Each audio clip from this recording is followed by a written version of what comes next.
Student তোমালোক আটাইকে স্বাগতম জনাইছোঁ। আজি তোমালোকৰ অসমীয়া পাঠৰ যিটো 4 নম্বৰ চেপ্টাৰ আছে প্ৰচণ্ড ধুমুহাই প্ৰশ্ন কৰিলে মোক সেইটো আলোচনা কৰিম। চোৱা, প্ৰথমতে ইম্পৰ্টেণ্টৰ ভিতৰত কবিজনৰ নাম মুখস্থ কৰিবা জানে। ইয়াৰ পিছত কবি পৰিচয়ত তোমালোকে এইটো চাবা 1956 চনত এৰাবতৰ সুৰ চলচ্চিত্ৰৰ যোগেদি চলচ্চিত্ৰ পৰিচালক হিচাপে আত্মপ্ৰকাশ কৰিছিল আৰু 8খন অসমীয়া, এখন বাংলা আৰু এখন হিন্দী চলচ্চিত্ৰ পৰিচালনা কৰিছিল।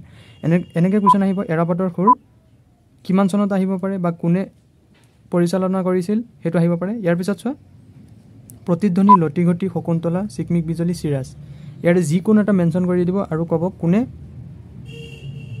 পৰিচালনা কৰিছিল, পৰিচালকজনৰ নাম। ইয়াৰ পিছত চোৱা, তেখেতে পোৱা বিভিন্ন বঁটাবিলাকৰ নাম: ৰাষ্ট্ৰপতিৰ ৰূপৰ পদক, শ্ৰেষ্ঠ সংগীত পৰিচালনাৰ ৰাষ্ট্ৰীয় বঁটা, দাদা চাহেব ফাল্কে বঁটা, পদ্মভূষণ, অসম সাহিত্য সভাৰ সাহিত্যাচাৰ্য সন্মান আদি উল্লেখযোগ্য।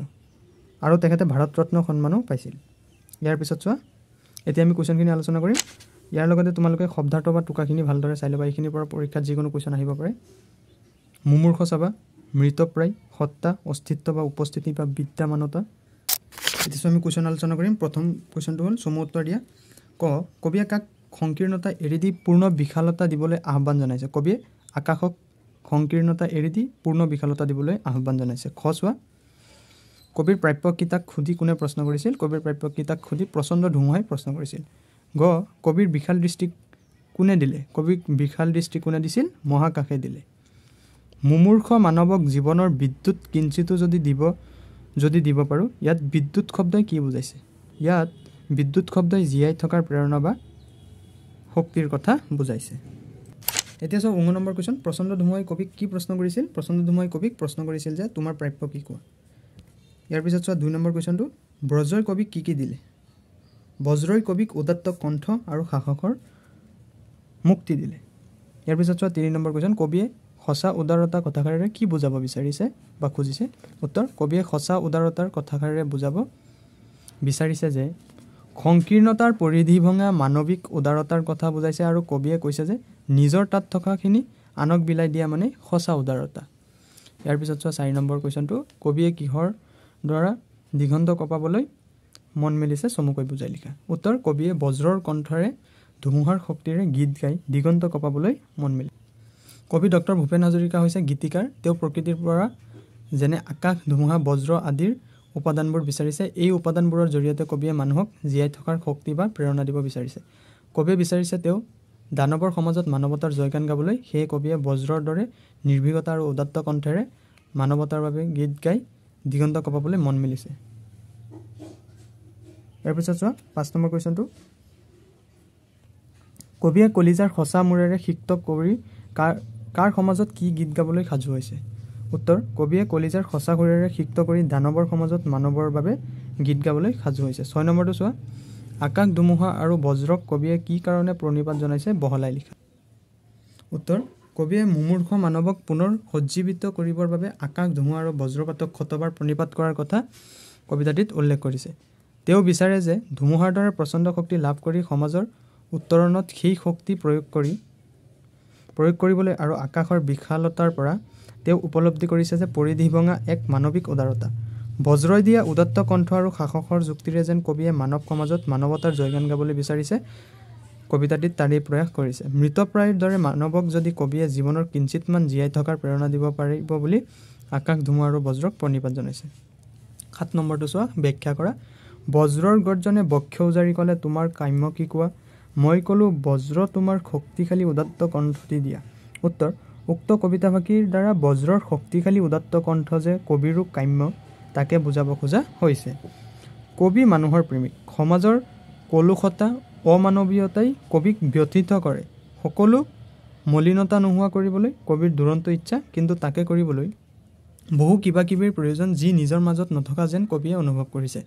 কবি কণ্ঠশিল্পী। সুৰেৰে তেওঁ পৃথিৱী সুৰীয়া কৰিব খোজে। গানৰ মাজেৰেই তেওঁ মানৱতাৰ কথা ক'ব খোজে, কিন্তু তেওঁ বাৰুকৈ উপলব্ধি কৰিছে যে সাধাৰণ কণ্ঠেৰে মানৱতাৰ সেই গান যেন শক্তিশালী নহ'ব। তেনে হ'ব পাৰে কেৱল ব্ৰজমন শক্তিশালী কণ্ঠেৰে। প্ৰকৃতি সৃষ্ট হৈও বজ্ৰৰ মাজত থকা উদাত্ত কণ্ঠ কবিৰ নাই। সেয়ে তেওঁ বজ্ৰক কৈছে সেই কণ্ঠ তেওঁকো লাগে। বজ্ৰসম উদাত্ত কণ্ঠেৰেহে কবিয়ে সিঁচিব পাৰিব দানৱীয় সমাজতো মানৱীয় উদাৰতা। খটো চোৱা, সেয়েহে আকাশ তুমি দিব যদি খুজিছাই সংকীৰ্ণতা এৰি দিয়া অৱদানৰূপে তোমাৰ পূৰ্ণ বিশালতা দিয়া যদি আজিয়েই দিয়া। উক্ত বাক্যভাগীৰ দ্বাৰা আকাশৰ বিশালতা যে কবিকো লাগে তাকেই ক'ব খোজা হৈছে। মানুহক ভাল পোৱাটোৱেই কবিৰ প্ৰধান কাম। মনৰ বিশালতাৰে পূৰ্ণ মানৱ সমাজ কবিৰ কাম্য। তাৰ বাবে তেওঁ অহু পুৰুষাৰ্থ কৰিব খোজে, কিন্তু তাৰ বাবে যেন কবিৰ নিজৰ মাজতে কিছু গুণৰ অভাৱ। আকাশৰ বিশালতা কেৱল ব্যক্তি বিশেষৰ বাবে নহয়, সকলোৰে বাবে। বিশালতাই বিশাল ৰূপত থাকিলেহে মানুহক আকৰ্ষণ কৰিব পাৰে। সংকীৰ্ণ ৰূপে বিশালতাৰ উপলব্ধি নকৰাই। সেয়েহে মহাকাশৰ পূৰ্ণ বিশালতা কবিৰ কাম্য। মানৱ সমাজ সংকীৰ্ণ চিন্তাৰে কলুষ কালিমাৰে চানি ধৰিছে। কেৱল বিশাল মানৱীয়তাই উদাৰতাইহে নাশ কৰিব পাৰে সমাজৰ এই ক্ষয়িষ্ণুতা। সকলো ভাল অনুভূতিৰে ভৰা গানেৰে কবিয়ে মানুহৰ অন্তৰ বিশালতাৰে পূৰ্ণ কৰিব খোজে। আকাশৰ বিশালতাই পৃথিৱীক চুই আছে। কবিয়েও এনে বিশাল অন্তৰেৰে পৃথিৱীৰ মানুহক চুব খোজে, বিয়পাব খোজে মানৱীয় উদাৰতা। কাৰণ মানুহে মানুহক ভাল পালেহে এই সমাজ বৰ্তি থাকিব।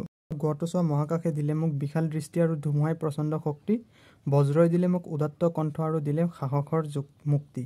উক্ত কবিতাভাগি আমাৰ পাঠ্যপুথি অসমীয়া সাহিত্য চয়নিকাৰ অন্তৰ্গত কবি ডক্টৰ ভূপেন হাজৰিকাদেৱে ৰচনা কৰা প্ৰচণ্ড ধুমুহাই প্ৰশ্ন কৰিলে মোক কবিতাটিৰ পৰা তুলি অনা হৈছে। কবি মানৱ দৰদী, সমাজৰ বেয়া চিন্তা, হিংসা, মলিনতা আদি দূৰ কৰি সুন্দৰ সমাজ এখন প্ৰতিষ্ঠা হোৱাটো কবিয়ে বিচাৰে।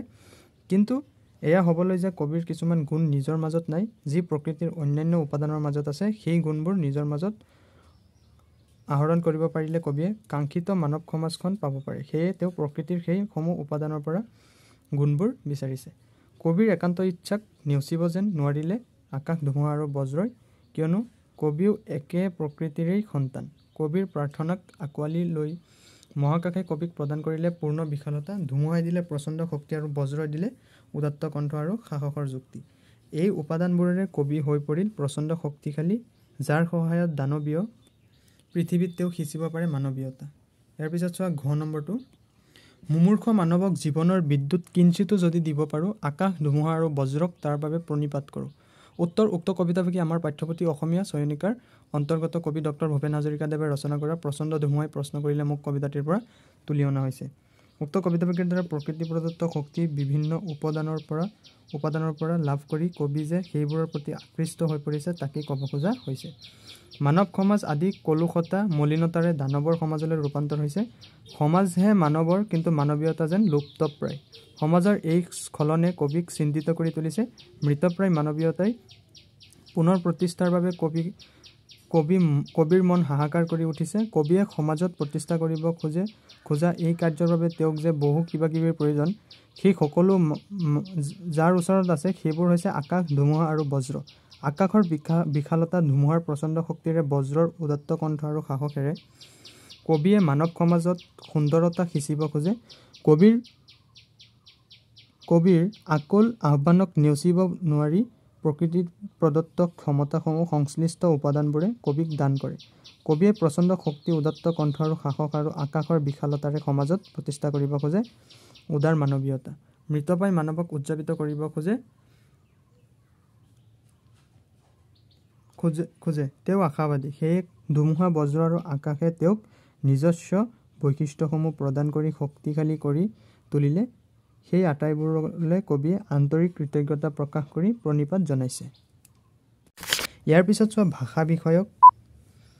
তলত দিয়া শব্দবোৰৰ সমাৰ্থক শব্দ লিখা। ধুমুহা, বানাহ বা তুফান। বুকু, বক্ষ, বুক বা হৃদয়।